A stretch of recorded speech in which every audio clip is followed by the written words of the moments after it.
Hello, I'm author John Myler, and I'm here promoting this book, Apparition.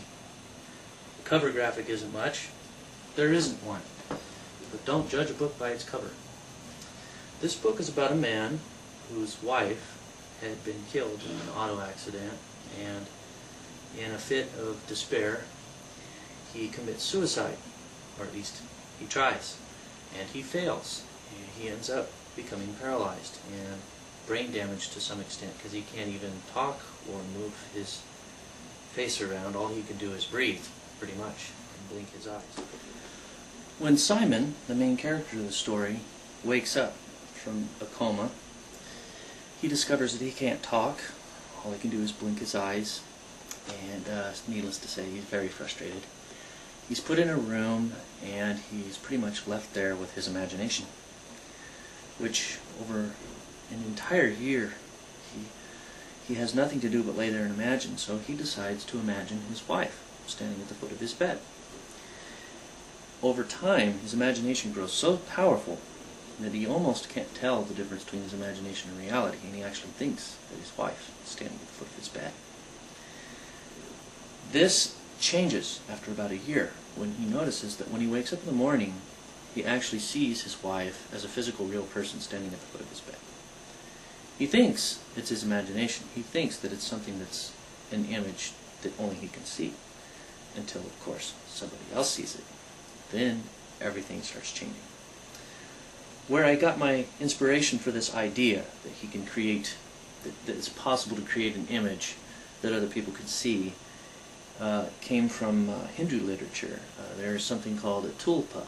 For anybody who's done research in thought forms, they would see that the tulpa supposedly is a creation of thought, that it actually is a being that looks just like a person and can walk, talk, act alive, but usually it just does menial tasks.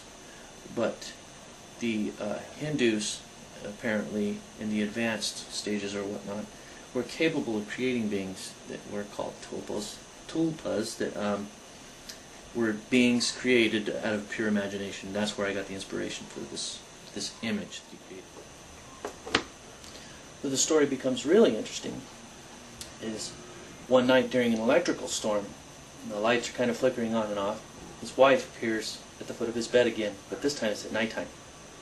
And she's not acting like herself. For one thing, she moves out of her spot. Normally he sees her pictured as like a frozen figure. But now she's acting like she's alive. She walks over to his bed. She talks to him. She says things to him. She says she's really his wife. But before she leaves, she does something that changes the whole story from this point on. She says, "Come to me." He reaches out to her, and he discovers that she actually pulls him out of his body. He doesn't know that this happened. He thinks he's just pulled out of bed and he could finally walk again. But actually his spirit is pulled out of his body. Now we're entering into a new realm called out-of-body experiences, which I read quite a bit about. Out-of-body experiences, near-death experiences, astral projection. Had several books on it. Robert Monroe, apparently, Dr. Robert Monroe, was someone who had this happen just by chance. Anyways, I explore this phenomenon. One thing that I always was amazed about was the people that had this happening to them. Why didn't they try certain things, like going underwater? Why didn't they fly out into outer space? There were different ideas that, if it were happening to me, that I would definitely try, just because I would experiment. And that's why the main character of this book is a scientist. He was a physicist before his tragedy, and so now he's initially curious about all these different things that he can do, and the book is an exploration of him doing all these different things and cultivating actually certain abilities. Well, what happens eventually is that Simon learns how to heal himself using electricity. He finds that his physical body and his spiritual body are somehow connected, and if he electrocutes his spiritual body in certain locations, it has a regenerative property. Using the principle of the etheric field, Simon figures if he can somehow induce different manipulations on his spiritual body, specifically where he broke his neck, that he could regenerate. And he does end up actually getting his body healed, and he leaves the hospital. Well, now you have a situation where you have a person with all this supernatural power. He can read people's minds. His spirit, he can make his hand leave his body spiritually and grab objects and pull them over to him physically, and then he catches them. So it looks like objects are flying, but his spirit's actually leaving his body. He learns how to teleport from one place to another. He learns that there's different properties to, like fire. If he's in his spiritual form and he goes into fire, there's a dimensional doorway to it. So there's all of these different things that are going on that he's experimenting with throughout the book. But as he's experimenting, he's not in neutral territory. Being in this world, in this place that we're at, we are surrounded by spiritual beings. This is a reality, one that I know personally that has touched my life. He can actually see that reality. If the demon goes by, he can see it. If there's a deceased person's spirit of any kind, if there's some sort of demonic manipulation, he sees colors in the atmosphere. We read about these different things. Well, in this book, I put all of these things together as part of his reality that he's seeing. Eventually, he comes to a point where the dark side, darkness, is seducing him in. It's trying to pull him in, trying to convince him to use his power for personal gain, trying to pull him into an area where he can cultivate more and more power for more personal gain, for whatever he wants to use it for. The Bible talks about a character known as Balaam. It's in the Old Testament. He's called a prophet in some places in the Bible, and he's also called a sorcerer in other places. He's a very interesting character because what you can assess from this person is that he originally had a God-given divine power.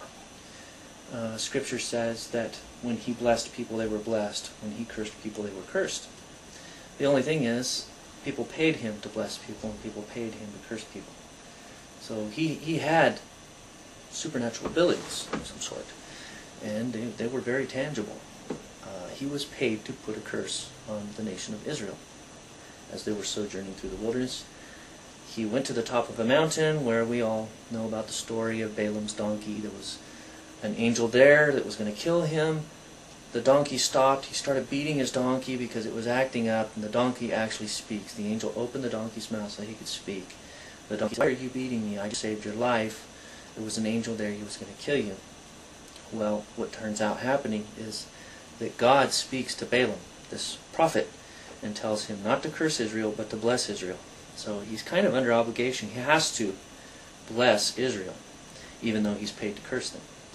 So would God ask somebody filled with demonic power to bless his people? That doesn't make any sense. It has to be from God. God is blessing his people through this person. So he has a divine ability. He has a calling from God. Yet we also read later in the Bible and in the New Testament that Balaam was killed for practicing sorcery. The power in itself is neutral for the most part. But what you can derive from this whole story of Balaam is that people that are imbued with power, they're very rare, and when you have them, they are tempted, they're drawn, they're seduced into the darkness, into the dark side, into using their power for personal gain and for ignoring the call of God on their lives, as Balaam did. And there's another character in the New Testament. Incidentally, his name is Simon. He saw the apostles performing miracles, and he offered to pay them money to give him the ability to do the same things that they were doing. He was rebuked, needless to say, and we don't hear much else about that character in the Bible.